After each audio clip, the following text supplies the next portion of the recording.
all the things. And you know what I'm talking about? You're doing every single task, top bottom in your business.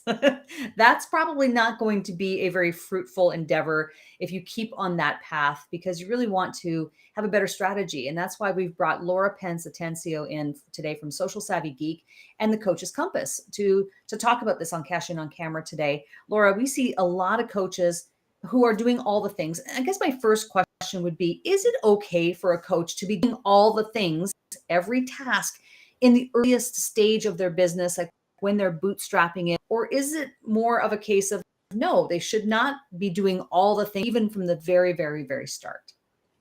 We should never be doing all the things. And Good.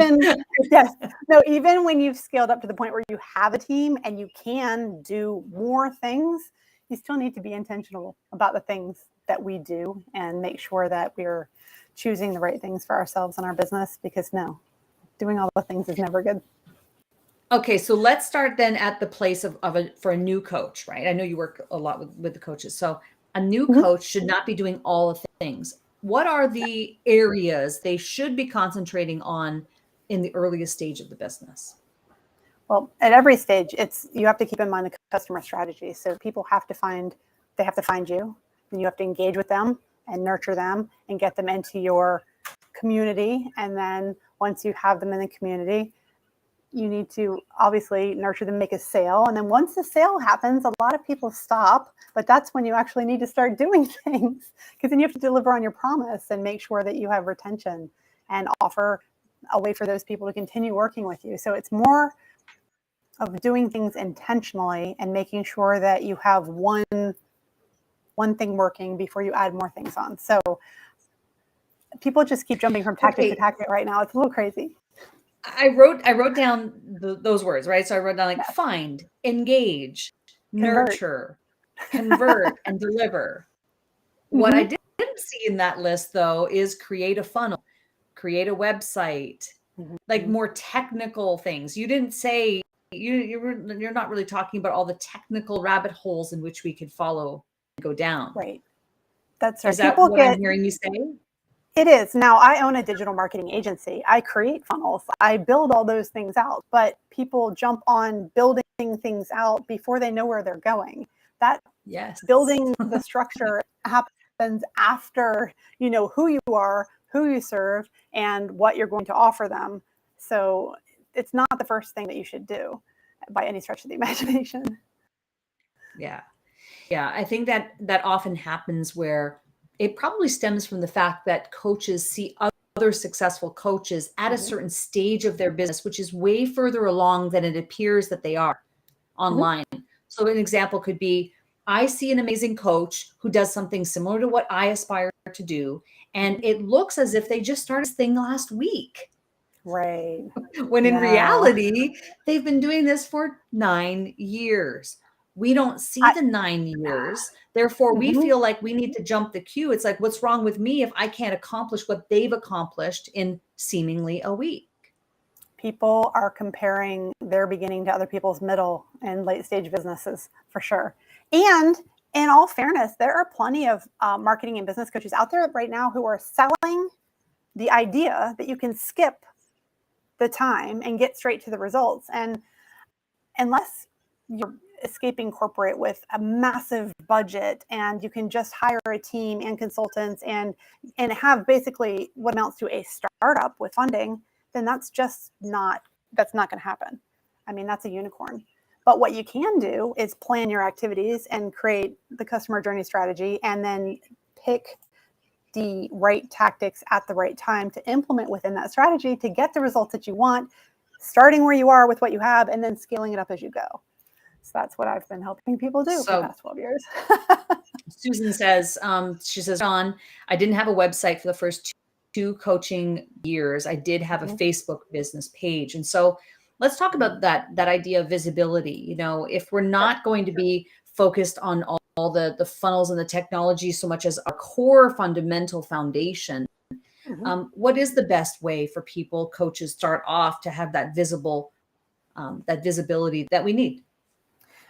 Typically, the easiest way is through online social media, Facebook. However, Never ever put all your eggs in one basket, because Facebook can and will cancel accounts for any or no reason at any time. I once had my account restricted and couldn't share anything for 6 months because I got caught up in some algorithm thing that they had, and they admitted it was completely a mistake. I didn't do anything. But during those 6 months, I couldn't share links to my website, and then nobody else could either. And so you definitely don't want to put all your eggs in the one basket. But here's the thing, people don't want to hear it. The other way to get in front of an audience is to borrow other people's audience. And that's online through guest blogging, guest speaking, guest for summits, but also leave your house on your little feet and go out into the local community and go meet people.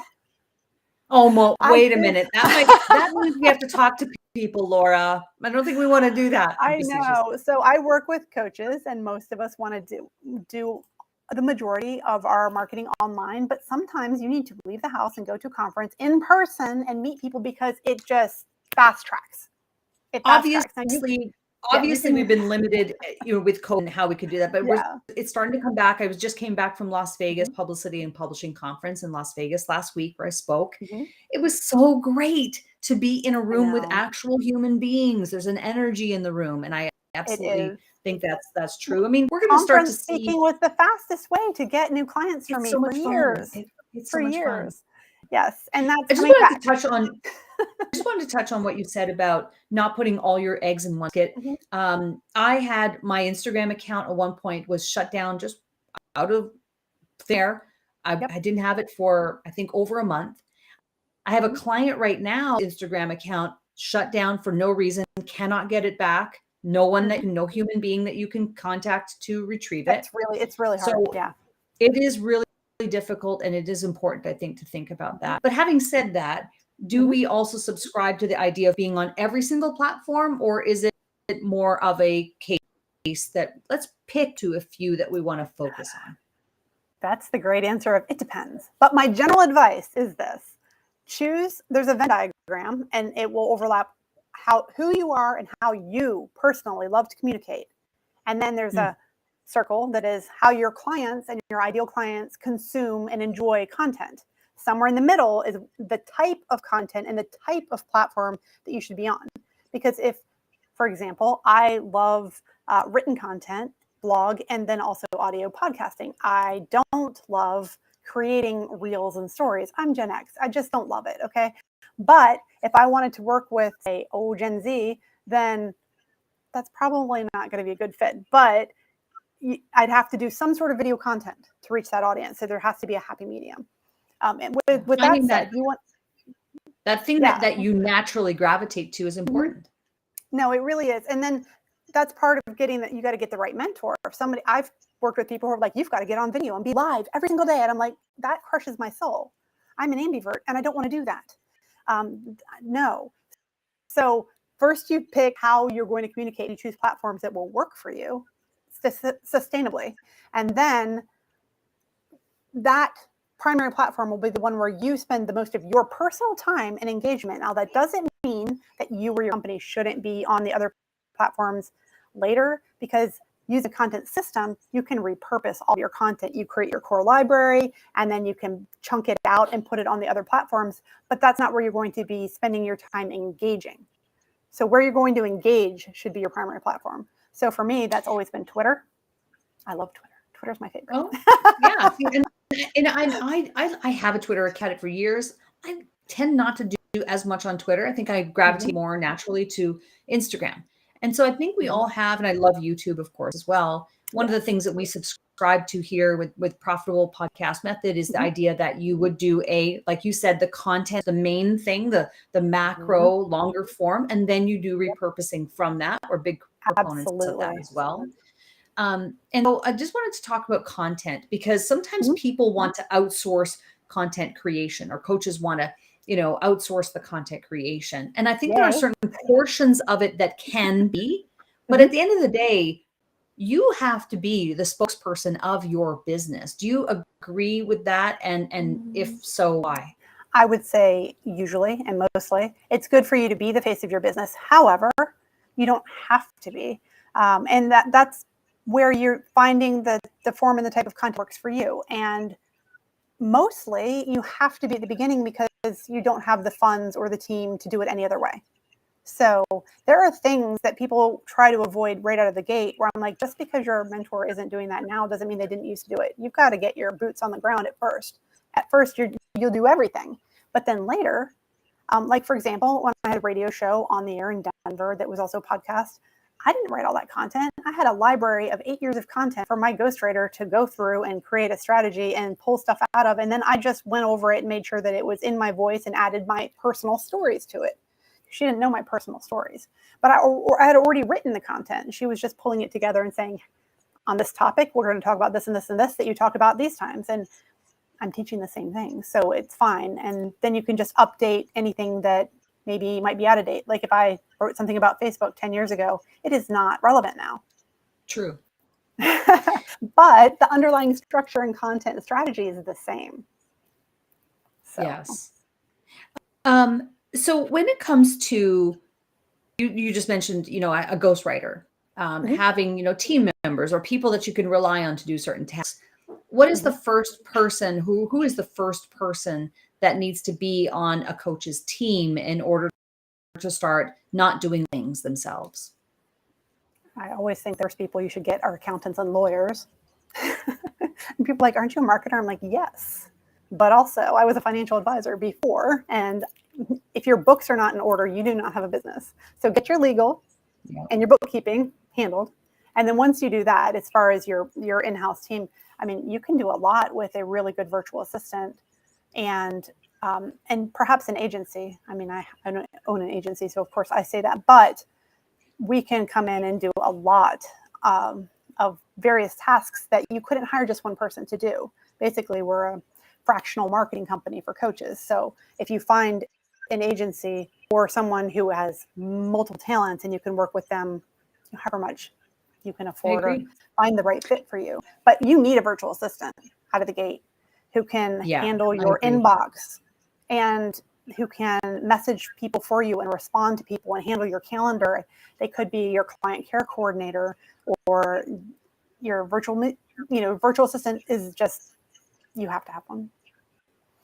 Yeah, I agree. And I think that's one of the mistakes that I made in the early too, was the bookkeeping piece, right? More along the accounting side of it. I was doing things in a whole backwards way because I didn't know any better.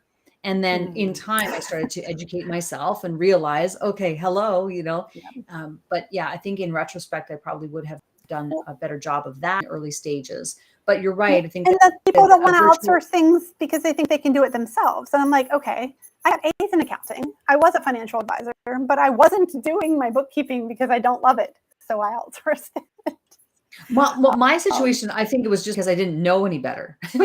Like I just didn't know what I was doing. And I think that's the case for a lot of coaches, when they're first starting out. It's like, you don't know what you don't know. And sometimes, and hopefully content like this would help them to better understand what some of the pitfalls may be, and that they could, take your advice and hire, again, a lawyer, an accountant, a bookkeeper. That could be the first stage. The second stage is a virtual assistant. They might not be able to do every single thing in but they are a general VA, can do a lot of things and can be trained to do a lot of different tasks in your business. Then you can start moving into you have an agency, I have an agency, like be able to hire out outsource certain things in your business. It makes a lot of sense. And what you want to do, regardless of how you work with someone, whether it's an agency, whether it's an individual, whether it's, a small team, is to make sure that you're filling gaps that you need filled. So there are solutions that will have a list of 10 things that you're getting, but you only needed the one thing, and you don't need all that. So you need to find the solution that fits where you are within your budget at the time that you are. And I am a huge proponent of using software and automation to some extent, as much as possible, reduce the amount of human interaction that you have to have so that you can save it for the important things, like speaking with people who are in your DMs. Like, you want to have a human being in there. You don't want to send, necessarily automated messages to everything. You could use a chatbot for some things, but then it needs to be obvious and open that it is a chatbot, so you're not being disingenuous. Clear communication and forthrightness will take you a long way. Well, I wanted to ask you, we have a little segment we do called Stop Marketing. It's $19.99. And so what is something that, and you with your purple bluish hair, you might understand the reference to Prince here, but, Oh yeah, so what is but all something good. that it could be a tip, a tool, tactic, or technique you, Laura, to market Social Savvy Geek or the Coach's Compass? What is something that's really working for you today? Well, it's funny that you should ask. I am such a tech geek right now. I'm really excited about. I'm working in Go High Level in the back end, building out funnels, and it's so fun. But it just allows you to have the back end systems to support a launch the way that people expect it to look on the front end. I find that people have been selling the idea of like boot camps or workshops or any kind of launch, and they see only the visible parts, and then they're selling the results of that without doing the back end work, like the calendar scheduling and the videos and all the emails and all the text messages and all the parts that go into it. And there's some upfront cost, but the human cost down the road of having a full staff to run a team, like it was 5 people to do what the software is doing, and now I can have one person. It's awesome. Yeah. Do you mind sharing? I mean, personally, I'm a big KAJABI person. Like I love KAJABI because to me, it's like an all-in-one marketing solution. Is there Mm-hmm. any kind of platform of that description that you use or recommend? That's what I'm using Go High Level for the same thing. But I am platform agnostic. Here's the thing. Oh, nice. In my agency, I will work with whatever platform people need, because what works best for me in my business may not work best for you in your business. It's personality based. It's this one, you either need a team or to be tech savvy. So if you're a new coach doing it yourself, this is not the one for you unless you happen to be a super geek like me. But most coaches aren't there, and so I will put people into the right software for them. And there's no one correct software, just like there's no one way to deliver on your promise. If you have a membership site, But the if you have coaching, foundation, it's fine. yeah, Mm-hmm. but the foundation and the strategy of what you're describing is really the most important thing. Yes, that's the thing. Business should be you figuring out who you are, listening to your inner compass, following your true north. People just see something and go, oh, that looks great, I should do that. But if it doesn't work for you, then it's not going to work. I could give you it's a funny example, but I have always loved and am totally enamored with Audrey Hepburn. She's amazing. She's so beautiful and so graceful and so lovely. And I could try to emulate her, and it would be an utter and complete failure because I am an Audrey. No, now I've lost it. I'm Katharine Hepburn. That's what I was going to say. Oh, I yes, am yes, yes. brash and pants wearing and straightforward, no nonsense. And I'm never Yeah. going to be an Audrey Hepburn as much as I love her. Never going to be that way. My best friend is like that. I love to look at that, but I can't do it. So first you have to be true to yourself and decide what you're going to do that works for you, that will fulfill your life goals, your dreams, your needs. I mean, I have a lot of people trying to be a coach that they're emulating who is got no children. Well, I have a child. She's in, our lives are totally different. What I want is, and so you got to find what works for you. And that includes your tools. And you made a really good example. Like you have a good example there. For those who don't know the references, right? Go to Google and go to Audrey Hepburn, and then Katharine Hepburn. You will see they're No completely relation. different They're not people. related at all. But you'll see what Laura's referring to. But yeah, this idea of authenticity and making sure that your systems and that your business is really authentic to you, I think is really one of the key things. The last thing I wanted to ask you to do, yeah, that's right. Tell us about how people can reach out to you. It's Social Savvy Geek, the Coach's Compass. How do people reach out? I gave you my link tree there, and that is actually in the bio of all my socials for both companies as well. And that top is the Facebook group. So if you go to the Coach's Compass Facebook group right now, you can join that, and then you can be included in our upcoming boot camp, which does repeat. So if you're listening to this later, just check. The links are always updated here, so you'll see what is the newest thing. There's also Work With Me. You can get on my calendar if you have questions right now. And yeah, I'd love to. And of course, you can see all my socials at the bottom. So choose your favorite and connect with me there. I love it. Laura, thank you so much for coming on Cash In on Camera. Really appreciate all your insights. Coaches do such important work because they're really helping to further someone else's journey and guide them to success. And so I think you and I both are very passionate about helping coaches to further their causes and their mission. And I hope that this conversation helped coaches who are watching better understand that they don't have to and shouldn't be doing all the things, but that they should be strategic about doing the right things. So thank you so much for being on Cash In on Camera. We really appreciate it. Thank you for having me.